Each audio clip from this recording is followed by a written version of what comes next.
Lila, on va se battre. Je te retrouve aujourd'hui pour une vidéo un peu spéciale comme tu peux le voir au setup de la vidéo. Lila, Lila s'invite avec nous pour aujourd'hui. Vidéo particulière parce que j'aime trop les plantes. Comme vous pouvez le voir, c'est à peu près toutes celles que j'ai chez moi. Et aujourd'hui, c'est le jour de rempotage de mes plantes parce qu'on arrive tout doucement au printemps. Il est temps de rempoter ces plantes en fait pour qu'elles soient beaux gosses et fortes parce que comme vous pouvez le voir sur celle-ci, il y en a qui ont mal vécu l'hiver. Du coup voilà, on va leur faire une petite beauté. J'ai acheté une plante aussi en achetant mon terreau, donc il faut aussi que je la rempote. En priorité, celle qui tire la gueule là-bas, elle a très mal vécu. La dernière fois que je l'ai rempotée, elle avait pas assez de terre, elle a eu pas trop de lumière à un moment, du coup elle est pas au top. Du coup je vais m'occuper de ça et je vais répondre à vos questions. Ça va être sur plusieurs thèmes, il va y avoir autant de la création que du gaming, que de la photographie. Je vais pas donner spécialement de thème parce que déjà on n'est pas nombreux, donc je me dis que vu que vous venez des fois d'univers différents, ça peut vous intéresser plus ou moins. Je ferai des petites catégories, des petits chapitres. Si jamais il y a un chapitre qui vous intéresse pas, n'hésitez pas à le sauter, ce sera en bas au niveau de la timeline. Je me suis fait mon petit café, n'hésitez pas à vous installer avec moi du plus tranquillement que vous pouvez. Je vais être les mains dégueulasses. Je vais déjà checker un peu mes questions. Il y en a pas 1000, mais au moins ça va me permettre un petit peu de rebondir sur des petites choses. La première question que j'ai eue, c'est depuis combien de temps est-ce que je fais du crochet? J'ai commencé le crochet déjà grâce à ma maman qui elle-même en faisait et je lui ai demandé en fait parce que je regardais pas mal d'images sur Pinterest qui m'attiraient et quand j'ai commencé la couture, très vite le crochet m'a donné envie.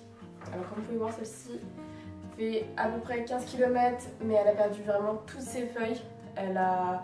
Je sais pas si elle a eu un coup de froid, un coup de chaud avec l'hiver et en fait elle m'a fait plusieurs fois des coups, elle avait des feuilles jaunes et à chaque fois elle tombait. Donc soit je me coupe cette grande liane et je vais la remettre dans l'eau, je pense que ça va être l'option la plus favorable pour elle. J'ai des boutures là-bas donc je vais faire un switch et je vais pouvoir du coup un peu la réanimer on va dire. Juste là, j'avais un magnifique petit pot qui attendait. Celle-ci, ce qui est trop cool, c'est que si tu la coupes en dessous d'un nœud, tu la mets dans l'eau, elle fait des racines super facilement. Je vais essayer d'enlever aussi les feuilles. C'est vrai qu'elle en a pas trop, vous voyez là, clairement, elle a trop de feuilles sur sa tige. Tac, je coupe surtout celle du bas, celle du haut, c'est pas gênant. Mais c'est plus pour qu'elle ait de la force et qu'elle donne pas trop d'énergie justement au reste. Du coup, il est temps pour vous de prendre un peu de hauteur. Mais du coup, pour en venir à cette histoire de crochet, j'ai commencé grâce à ma maman. Crochet, j'ai commencé en faisant des squares granny, vraiment un truc un peu basique. À savoir que ma mère savait plutôt faire de la dentelle, vraiment des très petites choses. Et moi, ce qui m'intéressait, c'était de faire des projets beaucoup plus gros, même carrément vêtements. Du coup, elle m'a appris un peu ce qu'elle savait. Après, elle m'a dit bah, une fois que tu as compris comment utiliser l'outil, tu l'adapteras à ton projet. J'ai fait des squares granny au début, ça a été mes premiers projets. Après, de les assembler, de créer d'autres choses avec. Mais petit à petit, bah, ça m'a lassé, j'ai fait d'autres choses. Donc, ça a évolué au compte-gouttes. Il n'y a pas eu spécialement de cours, d'apprentissage vraiment particulier. Ça a été forcément autodidacte grâce à YouTube. Hein. Si jamais vous avez besoin de tutos un peu de base, n'hésitez pas à me dire en commentaire. Je vous mettrai en lien des tutos un peu avec des points de base que j'ai appris et que je trouvais bien expliquer. Mais du coup, ouais, hormis ça, j'ai jamais trop appris autrement que comme ça. Je ne cache pas que je suis pas du tout professionnelle en rapport avec les plantes, donc ne voyez pas cette vidéo comme un tuto. Voilà, si jamais. J'aime juste bien les plantes et j'utilise du terreau pour plantes d'intérieur parce que j'ai que des plantes d'intérieur. Je ne vais pas chercher plus loin, il faudrait, mais je me suis pas encore trop penchée sur le sujet, même si ça m'intéresse beaucoup les plantes, mais voilà. Je suis désolée, le cadrage a changé, la lumière et la qualité ont changé. Je vous cache pas que là, ils m'ont un SD qui est pleine et je me vois mal monter avec les mains plein de terre, faire mon transfert. Tant pis, la vidéo sera à l'iPhone, désolée. Quel était genre ton projet qui a été le plus long, le plus dur en crochet? Je dirais en vrai, le plus dur, je sais pas si j'en ai déjà eu un. J'en ai eu des chiants, genre que j'ai refait.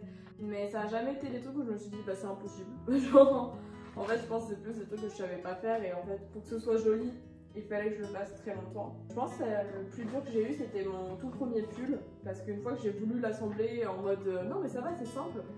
En fait, ça n'a pas du tout donné le rendu que je voulais, donc j'étais dégoûtée. Et après, on était en live en plus, donc on a continué à la faire assez longtemps, jusqu'à ce qu'il ressemble à quelque chose. Et je vous cache pas qu'au début, j'étais hyper genre déroutée, déçue, parce que j'étais en mode genre c'est mort, j'ai mis des heures pour rien.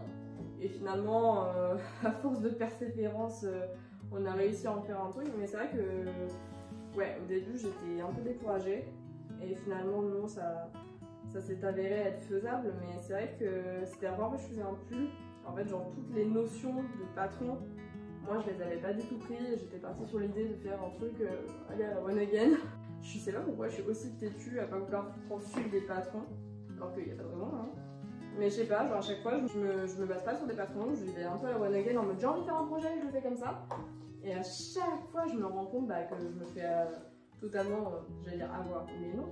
Mais à chaque fois je me retrouve dans la même situation de galérer en fait. Ce qui rentre en compte c'est que je ne m'arrange pas la tâche, on va dire. Je fais des trucs qui peuvent être simples et je me complique la tâche. C'est surtout ça aussi, pas mal. C'est la Laura du montage qui est en train de réaliser que du coup j'ai posé les questions de manière totalement aléatoire et que pour la logique de la vidéo je vais mettre les questions par thème. Du coup si vous voyez des plantes apparaître, disparaître, il y aura des faux raccords toutes les secondes. Je suis désolée pour ça mais pour un sens de lecture plus agréable pour vous je vais être obligée de le faire niveau montage. Sur ce, bon visionnage. Quelle était la création dont j'étais le plus fière, que je préférais, etc. Alors ça va être un truc un peu bateau, mais je dirais ma cagoule pour l'instant. En fait, en dehors du fait que c'est un accessoire très typique, que je porte pas forcément beaucoup, je pense que c'est la création dans laquelle je suis la plus fière sur les finitions. En dehors de comment moi j'aime ou que les gens aiment, c'est de la pièce qu'aujourd'hui, vu que c'est la plus récente, je suis fière au niveau de la finition. Je la trouve belle, je la trouve bien finie, je suis contente de comment je l'ai fait. Il y a vraiment ce truc là de j'ai passé des heures et des heures et des heures à la faire vraiment comme je voulais. Donc c'est plus pour ça que je dirais que c'est ma préf. Aujourd'hui celle qui me rend le plus fière, c'est celle aussi qui passe le plus inaperçue. En tricot, j'ai aussi une écharpe, la plus basique au monde, avec 3 petites couleurs, 2 rayures. Je la porte au quotidien, en fait je pense vraiment plus c'est passe-partout et plus je le porte facilement et que j'en oublie même que c'est moi qui l'ai fait, plus j'aime ces pièces là et j'en suis fière. Il y a un peu ce truc là de, à partir du moment où on oublie que c'est du fait main et que genre c'est ancré dans tes habitudes de comment tu t'habilles, ta garde-robe, etc. Pour moi là c'est vraiment le moment où tu te dis ok c'est bon, genre c'est le top, tu vois, genre de ma garde-robe ou de mes créations. Qu'est-ce qui m'inspirait pour mes créations au crochet? Très souvent c'est soit Instagram ou Pinterest, soit c'est je l'ai vu sur une créatrice que je suis, donc je suis pas une forme, un mélange de couleurs, un patron en soi, mais en fait je suis mauvaise pour ça parce que je vais pas pouvoir vous conseiller de patron ou quoi parce que je suis que des trucs gratuits. J'ai pas encore pris ni le temps ni l'envie d'investir dans mes projets. Vu que en fait je ne sais pas lire un patron étant donné que j'ai appris que en autodidacte, je ne comprends pas les schémas, je ne comprends pas quand on me nomme un point. Moi je marche très bien en visuel en fait, donc je comprends un tuto si tu me le montres. Donc en fait tu peux me dire fais tel point, je vais bugger et je vais dire je sais pas. Donc en fait je le sais mais pas avec ce terme là, vous voyez. À quand une deuxième cagoule? Alors, je vous promets que quand j'étais en train de la faire, j'étais déjà en train de me dire ouais, faut que j'en fasse une autre et tout. Peut-être que si j'en fais, je la ferai un tout petit peu plus ample pour qu'elle ait plus une gueule de capuche. Mais là tout de suite maintenant, je compte pas en faire une. Je me suis lancée dans un projet de pull donc je vais déjà le finir et voir ce qui me reste en pelote à ce moment-là. Mais ça reviendra à un moment ou à un autre. Hein, mais je pense que j'en ferai une autre. Mais je sais pas quand. Franchement. Je veux déjà finir mes projets en cours. Par contre, du coup, pour la question plus gaming, il y avait quelqu'un qui me demandait si j'étais pressée pour l'arrivée des Sims 5, du coup. Pour ceux qui ne le savent pas, les Sims 4 sont toujours avec des nouveaux packs, de nouvelles extensions, mais à côté de ça, tu as les Sims 5 qui sont en production depuis. Je crois que ça fait bien 2 ans hein, qu'ils sont en production, hein. Facile, je dirais même. En vrai, je vous cache pas que je suis un peu neutre. Comme à l'arrivée des Sims 4, j'étais déçue. Et après en fait t'es en mode bah si en fait il y a plein de trucs cool etc. Je suis contente par exemple que dans le jeu de base, par exemple il y aura Saison qui pour moi était un pack vraiment pour nous prendre notre argent, tu vois par exemple. Pour moi genre n'a aucun sens d'être genre en dehors du jeu de base parce que c'est quand même un jeu de vie quoi genre. Mais en même temps tu vois il y a des trucs et j'étais en mode ouais c'est des packs mais moi je veux bien. Autant le truc je suis beaucoup moins satisfaite en tant que joueuse. Le peu qu'on voit, je me questionne parce que je sais pas si je vais vraiment être attachée au graphisme, ce qui est quand même une grande partie du jeu. J'ai pas plus envie que ça, genre bien sûr je vais tester hein, et je pense qu'en vrai, s'ils font bien leur pub, ça va me hype, clairement, très clairement même. Mais là, tout de suite maintenant, je suis un peu en mode, J'ai pas envie de me créer non plus trop d'attentes et aussi je veux pas l'attendre trop longtemps parce qu'on le sait que c'est un jeu qui prend vraiment le temps de se créer. Voilà, donc il sortira pas demain. Je pense que je serai plus contente, excitée de jouer à ça vraiment quand on se rapprochera de la date de sortie en fait. Une sorte de calcaire, je sais pas pourquoi, tout n'est tout en grès. Si jamais vous savez ce que c'est, c'était là de me dire. Ça part en frottant, mais c'est vrai que ça a tendance à chaque fois à je sais pas si c'est moi qui utilise le trop calcaire sur mes plantes et du coup vu que c'est du grès, bah ça repasse. Maintenant il y a mon bandeau aussi que j'aime. Vraiment me faire un direct. On m'a aussi demandé sur Twitch à quand du LOL, les gars. Vous ne verrez pas toucher ça avec un bâton. J'ai dû faire un live sur LOL juste pour la vibe. Je n'aime pas ce jeu, c'est acté. Arrêtez de vouloir me voir rager sur du LOL. C'est un jeu du démon, je ne jouerai pas à ça. Je dis de l'appareil, alors je crois que c'est le numérique que tu voulais dire. Mais du coup, oui, j'utilise des appareils numériques. J'ai fait de l'argentique dans mes études et en plein loisir à côté, mais ça reste financièrement assez cher. Et c'est vrai que quand t'es en campagne, c'est plus compliqué de trouver un labo. Donc de temps en temps, je fais des pellicules côté argentique. Sinon, oui, non. Par exemple, sur Instagram, tous les autoportraits du mois, tout ça, c'est avec mon Fuji X-T4. Donc tout ça, c'est vraiment côté numérique. Moi, je suis chez Fuji pour tout mon parc photo. Donc parc photo, ça veut dire objectif, boîtier, tout mon matos photo quoi. J'ai changé avant, j'étais chez Canon, je voulais un autre type de photo, je suis passée chez Fuji, ça me convient très bien. Maintenant je fais beaucoup moins de photographie qu'avant, ça va vraiment loisir, plaisir, tout ça. Je fais beaucoup moins de photographie qu'avant. Ça reste une passion mais qui prend beaucoup moins de place. Qui je pense va plutôt devenir un outil de mon métier, qui l'est déjà d'ailleurs. Mais rien que le fait d'avoir fait de la photographie, niveau image, niveau tout ça, c'est très pratique. J'ai des notions là pour le coup qui ont été dans mes études. Parce que si vous ne savez pas, j'ai fait des études de photographie.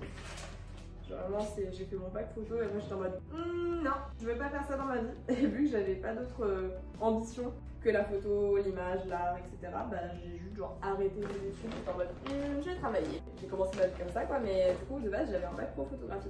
Niveau boîtier, je saurais pas quoi conseiller par contre. Ça dépend quel type de photo tu veux faire, ça dépend si c'est vraiment du pro ou du loisir. Déjà ça change tout. Ça dépend si t'as un seul type de photo ou si c'est voilà un truc un peu polyvalent. Donc, au pire, faut me DM. Moi je veux bien prendre le temps de conseiller.